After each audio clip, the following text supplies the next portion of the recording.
प्रसिद्ध शायर राहत इंदौरी यांची एक प्रसिद्ध शायरी आहे।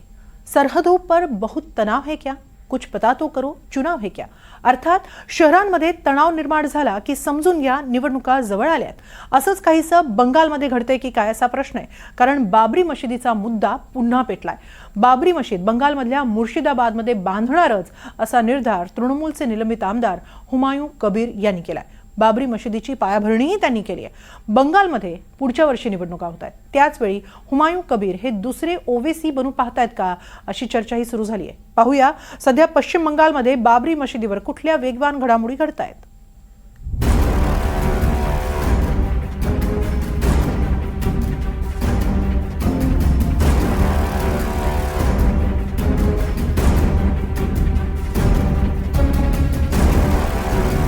बाबरी मशिदीचा मुद्दा पुन्हा पेटला।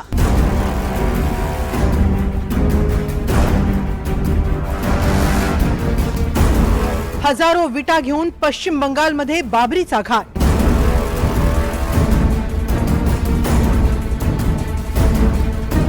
मुर्शिदाबादमध्ये बाबरी बांधण्याचा तृणमूलचे आमदार हुमायूंचा निर्धार।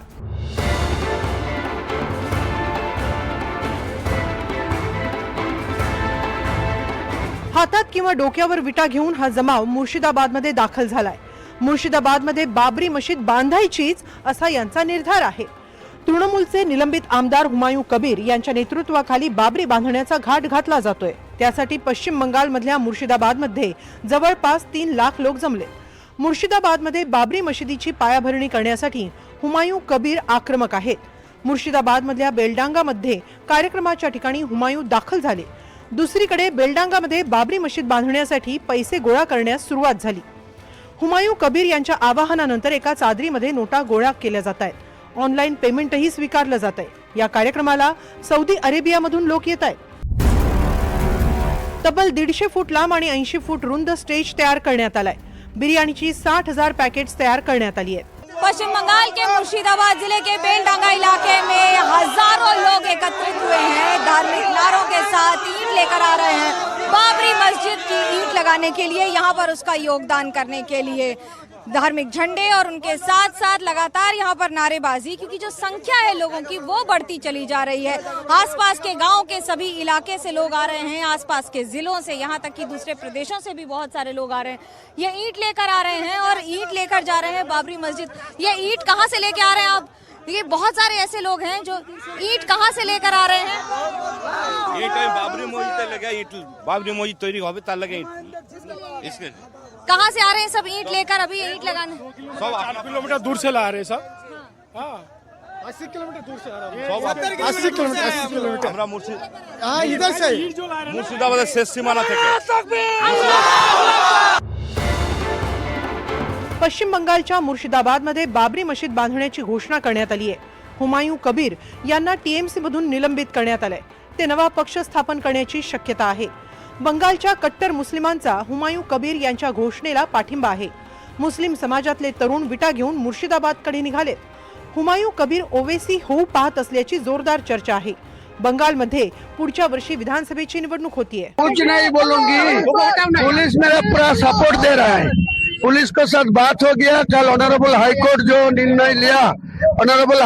निर्णय लिया इसी पर मुर्शिदाबाद पुलिस, स्टेट पुलिस पूरा मेरे को सपोर्ट दे रहा है, मेरे को सिक्योरिटी दे रहा है, मेरे को शांति से होने के लिए पूरा सपोर्ट पुलिस वाला दे रहा है। कोलकाता उच्च न्यायालयाने मशीद बांधकामावर बंदी घालायला नकार दिला होता। शांतता राखण्याची जबाबदारी राज्य सरकारची असेल असं म्हणत कोर्टाने सुनावणीला नकार दिलाय। हुमायूं कबीर हे टीएमसीचे आमदार आहेत। त्यांनी बाबरी बांधण्याची घोषणा केल्यानंतर त्यांना पक्षातून निलंबित करण्यात आले। कबीर यांनी 2019 मध्ये भाजपमध्ये प्रवेश करून लोकसभेची निवडणूक लढवली होती। लोकसभा निवडणुकीत पराभव झाल्यानंतर ते पुन्हा टीएमसीत आले। बंगालमध्ये होणाऱ्या विधानसभा निवडणुकीत हुमायूं स्वतंत्र पक्ष काढून लढण्याची शक्यता आहे। 22 डिसेंबरला ते नव्या पक्षाची घोषणा करणार आहेत। 135 जागा लढवण्याचा निर्धार त्यांनी केलाय। ममता बॅनर्जींसाठी हा एक झटका समजला जातोय। हुमायूं यांच्यामुळे मुस्लिम मतांमध्ये फूट पडण्याची शक्यता आहे। हुमायूं यांनी बाबरीचा मुद्दा काढल्यावर ओवेसी यांनीही बाबरी बद्दलचं त्यांचं भाषण ट्वीट केलंय। जब तक दुनिया रहेगी सुनो संघ परिवार, हम हिंदुस्तान में बाबरी मस्जिद की शहादत का जिक्र करते रहेंगे, दुनिया को बताएंगे कि तुमने जाकर सुप्रीम कोर्ट से वादा किया था कि मस्जिद के एक ईंट को हाथ नहीं लगाया जाएगा।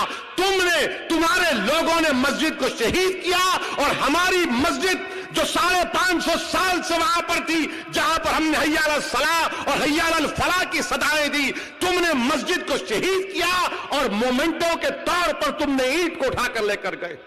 हम अपने बच्चों को सिखाकर जाएंगे इस दुनिया से, अगर हमारी सिस्कियां बाकी रहेंगी तो हम कलमा भी पढ़ेंगे और कहेंगे बाबरी मस्जिद की शहादत को याद रखो। इसलिए कहेंगे कि मस्जिद के लिए नहीं बल्कि इंसाफ के लिए, रूल ऑफ लॉ के लिए। हुमायूं यांच्या बाबरी मशीद बांधण्याच्या निर्णयाला भाजपनं जोरदार विरोध केलाय। अगर बाबर का बाप भी उमर शेख मिर्जा फिर से जो है वो अपने कब्र से निकल करके और बाबरी मस्जिद बनाने की हिमाकत और हिम्मत करेगा तो ज़मींदोज़ होगा। जहाँ तक टीएमसी की स्थिति है, मुझे अफसोस के साथ कहना पड़ रहा है कि उनकी स्थिति यह है कि चोर से कहते हैं चोरी करो और पब्लिक से कहते हैं जागते रहो। राज्यातल्या भाजप नेत्यांनीही या बाबरी उभारणीच्या घाटावर टीका केली आहे। अयोध्येत राम मंदिर बांधण्यासंदर्भात सुप्रीम कोर्टानं ज्यावेळी निकाल दिला त्याचवेळी अयोध्येत दुसऱ्या ठिकाणी मशीद बांधण्याचे आदेशही सुप्रीम कोर्टानं दिले होते। मात्र अजून अयोध्येत मशीद बांधण्याच्या कामाला सुरुवात झालेली नाही। धन्नीपूर गावात सुन्नी वक्फ बोर्डाला राम मंदिराच्या निकालाच्या बदल्यात 5 एकर जागा मिळाली आहे, जिथे मोहम्मद बिन अब्दुल्ला मशीद बांधली जाणार आहे। मात्र सध्या कागदपत्रांमधल्या त्रुटींमुळे मशिदीचं काम रखडलंय। आता पश्चिम बंगालमध्ये बाबरी मशीद बांधण्याच्या हुमायूं कबीर यांच्या घोषणेमुळे पुन्हा वातावरण ढवळून निघणार आहे। ज्या मुर्शिदाबादमध्ये वक्फ विधेयकावरून मोठ्या प्रमाणात दंगली झाल्या होत्या, त्याच मुर्शिदाबादमध्ये बाबरी मशीद बांधण्याचा घाट घातला जातोय। त्यामुळे कायदा सुव्यवस्थेच्या बाबतीत बंगाल सरकार आणि केंद्र सरकारलाही डोळ्यात तेल घालून सुरक्षा ठेवावी लागणार आहे। Bureau report, NDTV Marathi, Mumbai.